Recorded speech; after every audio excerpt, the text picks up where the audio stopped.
आज मैं आपको बताऊंगा कि संविधान कैसे बनाया गया और उसकी पूरी जानकारी। तो वीडियो को पूरा देखें और चैनल को सब्सक्राइब कर लीजिए।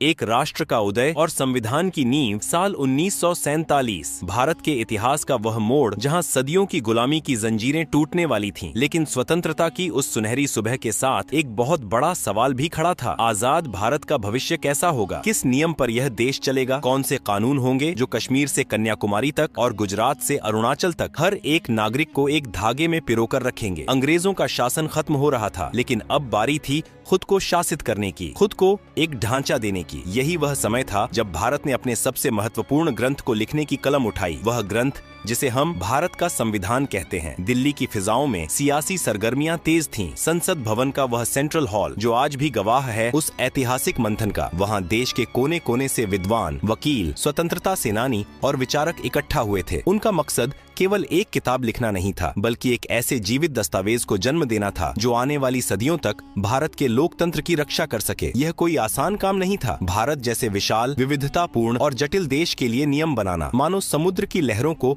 मुट्ठी में कैद करने जैसा था। लेकिन इस असंभव से दिखने वाले काम को संभव बनाने के लिए एक सभा का गठन हुआ, संविधान सभा। इस महायज्ञ में सबसे महत्वपूर्ण भूमिका एक ऐसे शख्स की थी जिसे आज हम संविधान के पितामह के रूप में जानते हैं, डॉक्टर भीमराव अंबेडकर। वीडियो में जैसा कि बताया गया है, संविधान निर्माण की जिम्मेदारी कई कमेटियों पर थी, लेकिन सबसे अहम थी ड्राफ्टिंग कमेटी और इसके अध्यक्ष की कुर्सी पर विराजमान थे डॉक्टर अंबेडकर। कल्पना कीजिए उस दौर की जब एक तरफ देश विभाजन की आग में जल रहा था, सांप्रदायिक दंगे भड़के हुए थे, और दूसरी तरफ एक कमरे में बैठकर डॉक्टर अंबेडकर और उनकी टीम भारत के भविष्य का नक्शा तैयार कर रही थी। उनके कंधों पर करोड़ों उम्मीदों का बोझ था। उन्हें यह सुनिश्चित करना था कि यह संविधान केवल अमीरों या रसूखदारों के लिए न हो, बल्कि समाज के सबसे अंतिम पायदान पर खड़े व्यक्ति को भी न्याय और समानता का अधिकार दे सके। संविधान को तैयार करना कोई एक रात का काम नहीं था, और न ही यह केवल कुछ पन्नों का पुलिंदा था। यह एक तपस्या थी। जैसा कि तथ्यों में दर्ज है, इस महान दस्तावेज को अंतिम रूप देने में 2 साल 11 महीने और 18 दिन का लंबा वक्त लगा। जरा सोचिए, लगभग 3 साल। दिन और रात का अंतर मिट गया था। हर एक शब्द, हर एक अनुच्छेद पर घंटों बहस होती थी। संविधान सभा में तीखी नोकझोंक भी होती और सहमति के ठहाके भी गूंजते। हर प्रावधान को कसौटी पर परखा जाता था कि क्या यह भारत की आत्मा के अनुकूल है, क्या यह भविष्य की चुनौतियों का सामना कर पाएगा। अक्सर लोग पूछते हैं कि इस पूरी प्रक्रिया में कितना खर्च आया। आज के दौर में शायद वह रकम छोटी लगे, लेकिन उस समय के हिसाब से वह एक बहुत बड़ी धनराशि थी। वीडियो के तथ्यों के मुताबिक भारत के संविधान को तैयार करने में कुल लगभग 64 लाख रुपए का खर्च आया था। यह पैसा केवल कागज और स्याही का नहीं था, यह उस बौद्धिक संपदा का निवेश था जिसने भारत को दुनिया का सबसे बड़ा लोकतंत्र बनाया। यह खर्च उन यात्राओं का था जो दुनिया भर के संविधानों को समझने के लिए की गई, उन बहसों का था जो रिकॉर्ड की गई, और उस प्रशासनिक ढांचे का था जिसने इस पूरी प्रक्रिया को सुचारू रूप से चलाया। जब हम डॉक्टर अंबेडकर के नेतृत्व की बात करते हैं तो हमें उनकी दूरदर्शिता को नमन करना पड़ता है। उन्होंने ड्राफ्टिंग कमेटी के अन्य सदस्यों के साथ मिलकर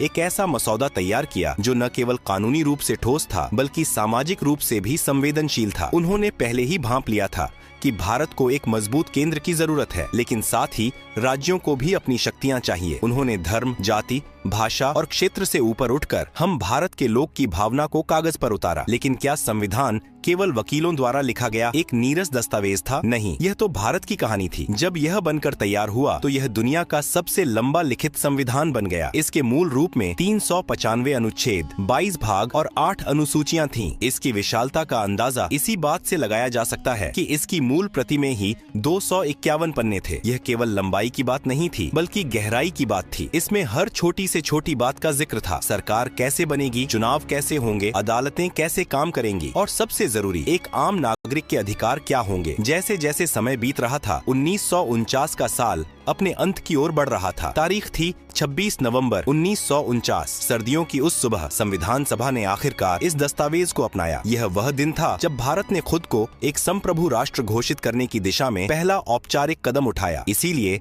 आज हम 26 नवंबर को संविधान दिवस के रूप में मनाते हैं, जिसकी शुरुआत 2015 में हुई। लेकिन कहानी अभी खत्म नहीं हुई थी। संविधान को अपना तो लिया गया था, पर इसे पूरी तरह लागू करने के लिए एक खास तारीख का इंतजार था, 26 जनवरी 1950। यह तारीख इसलिए चुनी गई थी क्योंकि दशकों पहले इसी दिन कांग्रेस ने पूर्ण स्वराज की मांग की थी। अब हम कहानी के उस पड़ाव पर हैं जहां कानून कला से मिलने जा रहा था। संविधान का मसौदा तैयार हो चुका था, शब्द चुने जा चुके थे, बहसें पूरी हो चुकी थीं, लेकिन एक सवाल अभी भी बाकी था। इस पवित्र ग्रंथ को लिखा कैसे जाए? क्या इसे टाइपराइटर से खटखट करके छापा जाए या फिर इसे किसी प्रिंटिंग प्रेस की मशीन में डालकर हजारों कॉपियों में बदल दिया जाए? नहीं, भारत का संविधान कोई साधारण सरकारी फाइल नहीं था। यह भारत की आत्मा की आवाज थी और आत्मा को मशीनों से नहीं, हाथों से उकेरा जाना चाहिए था। यही एंट्री होती है एक ऐसे कलाकार की जिनके हाथों में मानो जादू था। नाम था प्रेम बिहारी नारायण रायजादा। वीडियो में जैसा कि बताया गया है, पंडित नेहरू ने प्रेम बिहारी जी से संपर्क किया और उनसे संविधान को लिखने का आग्रह किया। जब बात मेहनताने की आई तो प्रेम बिहारी जी ने जो जवाब दिया, उसने इतिहास के पन्नों में उनका नाम सुनहरे अक्षरों में लिख दिया। उन्होंने कहा, मुझे एक भी पैसा नहीं चाहिए, मेरी बस एक शर्त है, संविधान के हर पन्ने पर मेरा नाम होगा और अंतिम पन्ने पर मेरे नाम के साथ मेरे दादाजी राम प्रसाद सक्सेना का नाम होगा। यह शर्त एक कलाकार का अपने गुरु और पूर्वजों के प्रति सम्मान थी। सरकार ने इसे मान लिया। प्रेम बिहारी रायजादा का काम शुरू हुआ। उन्होंने अंग्रेजी के इटैलिक्स स्टाइल में बड़े ही खूबसूरत और प्रवाहमय तरीके से लिखना शुरू किया। जरा सोचिए उस धैर्य की। 251 पन्ने, हजारों शब्द और एक भी गलती की गुंजाइश नहीं। अगर एक भी शब्द गलत हुआ तो पूरा पन्ना बदलना पड़ता। स्याही में डूबी हुई निब जब कागज पर चलती थी तो एक राष्ट्र का भविष्य आकार ले रहा होता था। यह केवल लेखन नहीं, एक साधना थी। 6 महीने तक प्रेम बिहारी जी एक कमरे में बंद रहे और अपनी कलम से भारत की किस्मत लिखते रहे। यह दुनिया का सबसे बड़ा हस्तलिखित संविधान बन गया। लेकिन रुकिए, क्या संविधान केवल काले अक्षरों का एक दस्तावेज था? बिल्कुल नहीं। भारत रंगों का देश है, उत्सवों का देश है और कहानियों का देश है। तो हमारा संविधान सादा कैसे हो सकता था? इन पन्नों को खूबसूरती देने का जिम्मा उठाया शांति निकेतन के महान चित्रकार नंदलाल बोस और उनकी टीम ने। नंदलाल बोस, जो भारतीय कला के पुरोधा माने जाते हैं, अपने शिष्यों के साथ इस काम में जुट गए। उन्होंने संविधान के हर भाग की शुरुआत में एक ऐसा चित्र बनाया जो भारत के 5000 साल पुराने इतिहास की कहानी कहता है। यह केवल सजावट नहीं थी, यह भारत की सभ्यता की यात्रा थी। वीडियो में दिखाए गए चित्रों पर गौर करें तो एक अद्भुत पैटर्न नजर आता है। संविधान के भाग 1, संघ और उसका राज्य क्षेत्र में उन्होंने हड़प्पा और मोहनजोदड़ो की मुहरें बनाई जो भारत की प्राचीनता को दर्शाती हैं। जैसे जैसे पन्ने पलटते हैं, इतिहास आगे बढ़ता है। वैदिक काल के ऋषियों के आश्रम दिखाई देते हैं जो हमारी गुरु शिष्य परंपरा का प्रतीक है। सबसे दिलचस्प चित्र भाग 3 यानी मौलिक अधिकारों वाले हिस्से में है। यहाँ भगवान राम, माता सीता और लक्ष्मण को लंका विजय के बाद अयोध्या लौटते हुए दिखाया गया है। यह चित्र यूं ही नहीं चुना गया था। राम राज्य को न्याय और आदर्श शासन का प्रतीक माना जाता है और मौलिक अधिकार भी नागरिक को न्याय दिलाने का सबसे बड़ा हथियार है। इसी तरह भाग 4 नीति निर्देशक तत्व में भगवान कृष्ण अर्जुन को गीता का उपदेश देते हुए नजर आते हैं जो कर्तव्य और कर्म का संदेश है। शांति निकेतन के कलाकारों ने किसी धर्म विशेष को नहीं बल्कि भारत की समग्र संस्कृति को उकेरा। पन्नों पर भगवान बुद्ध और महावीर के चित्र शांति और अहिंसा का संदेश देते हैं। फिर इतिहास मध्यकाल में प्रवेश करता है। भाग 6 और उसके आगे के पन्नों पर बादशाह अकबर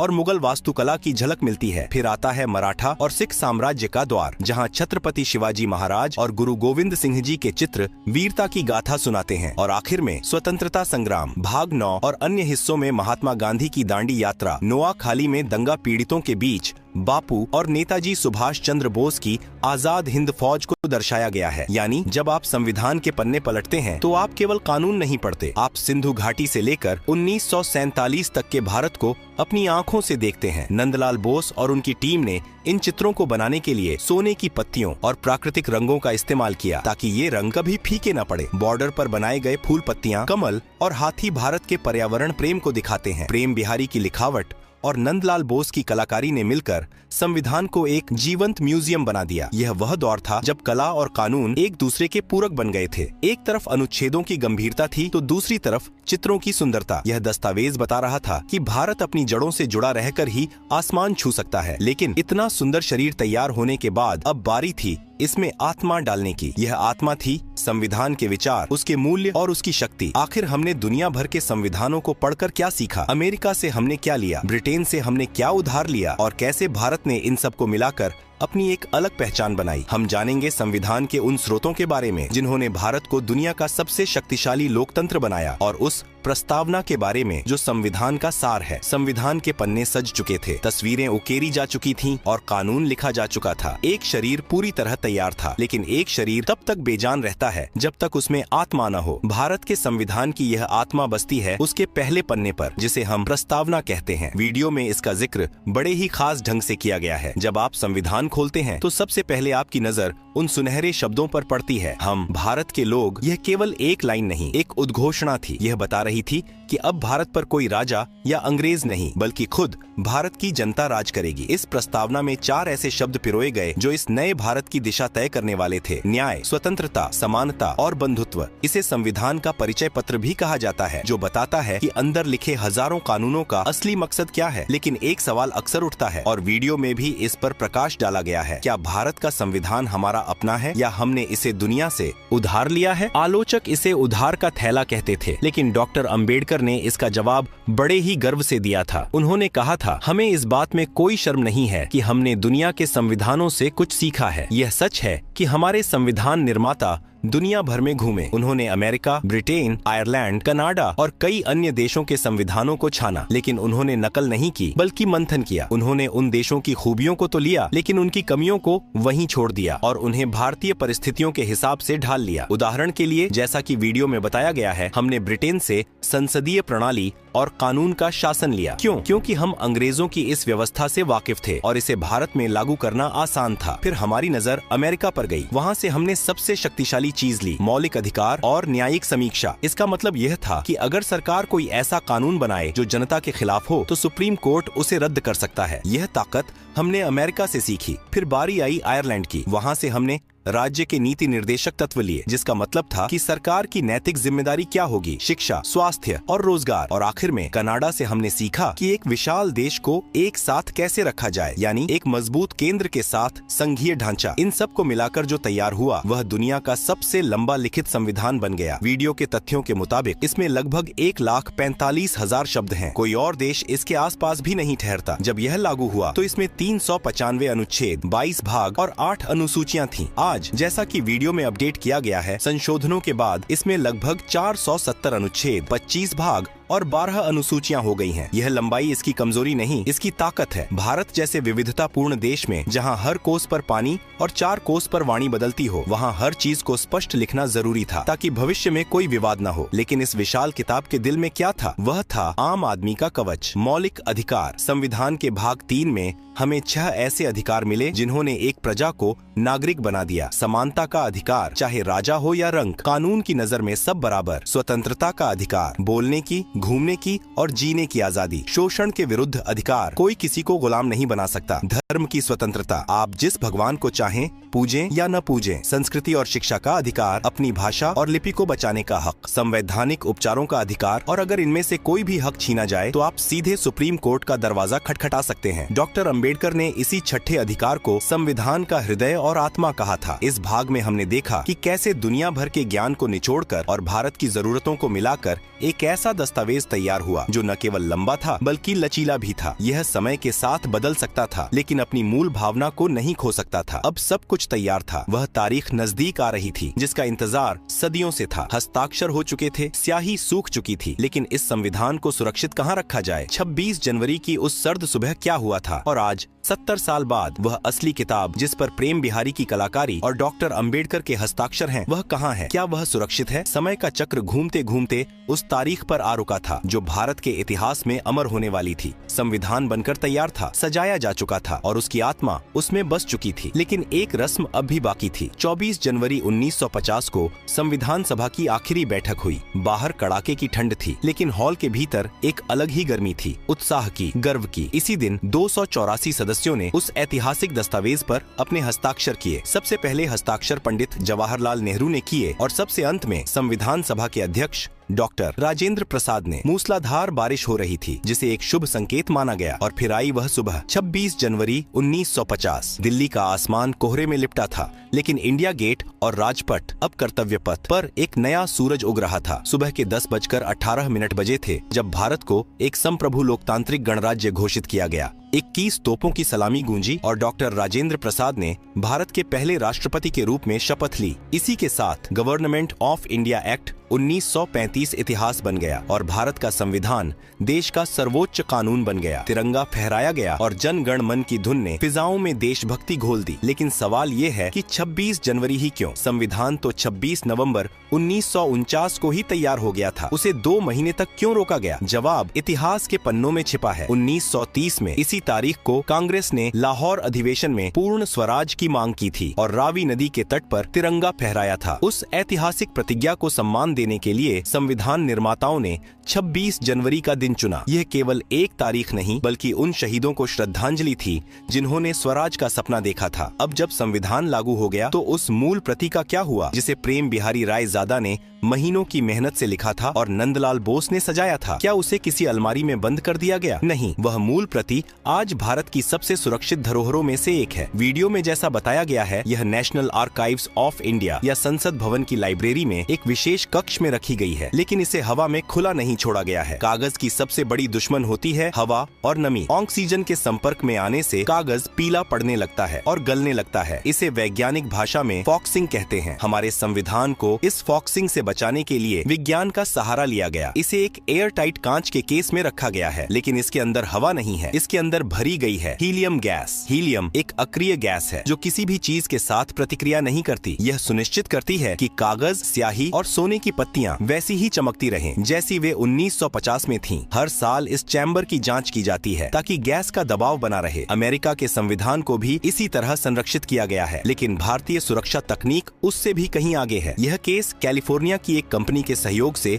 भारत में ही विकसित किया गया था। आज भी जब कोई विदेशी मेहमान या शोधकर्ता वहां जाता है तो उसे वह काली स्याही और सुनहरे चित्र वैसे ही जीवंत दिखते हैं। और हाँ, एक छोटा सा रहस्य जो पिछले भाग में छूट गया था। वीडियो में आपसे एक सवाल पूछा गया था कि हिंदी में संविधान किसने लिखा? अंग्रेजी कॉपी तो प्रेम बिहारी रायजादा ने लिखी, लेकिन हिंदी अनुवाद को लिखने वाले कलाकार थे वसंत कृष्ण वैद्य। उनका नाम भी इतिहास में उतना ही महत्वपूर्ण है। उन्होंने भी अपनी कलम से देवनागरी लिपि में भारत की तकदीर को उकेरा था, जिसे भी उसी सम्मान के साथ संरक्षित किया गया है। 70 साल से ज्यादा हो चुके हैं। दुनिया बदली, सरकारें बदली, तकनीक बदली, लेकिन भारत का संविधान आज भी अडिग खड़ा है। यह केवल वकीलों की किताब नहीं है। यह एक गरीब किसान को हक देती है कि वह अपनी जमीन की रक्षा कर सके। यह एक महिला को शक्ति देती है कि वह संसद में खड़ी होकर सवाल पूछ सके। यह एक छात्र को अधिकार देती है कि वह शिक्षा मांग सके। अमन सर के इस वीडियो और हमारी इस डॉक्यूमेंट्री का मकसद केवल आपको तथ्य रटाना नहीं था। मकसद यह एहसास दिलाना था कि जब आप कहते हैं मैं भारतीय हूँ, तो आप उस विरासत का हिस्सा होते हैं जिसे डॉ. अंबेडकर, प्रेम बिहारी रायजादा, नंदलाल बोस और उन 244 सदस्यों ने अपने खून पसीने से सींचा था। आज वह मूल प्रति हीलियम के चैम्बर में सुरक्षित है, लेकिन संविधान की असली सुरक्षा उस कांच के बक्से में नहीं बल्कि भारत के 140 करोड़ लोगों के दिलों में है। जब तक हम इसके मूल्यों, न्याय, स्वतंत्रता, समानता और बंधुत्व का पालन करते रहेंगे, तब तक भारत का लोकतंत्र अमर रहेगा। जय हिंद, जय भारत, जय संविधान।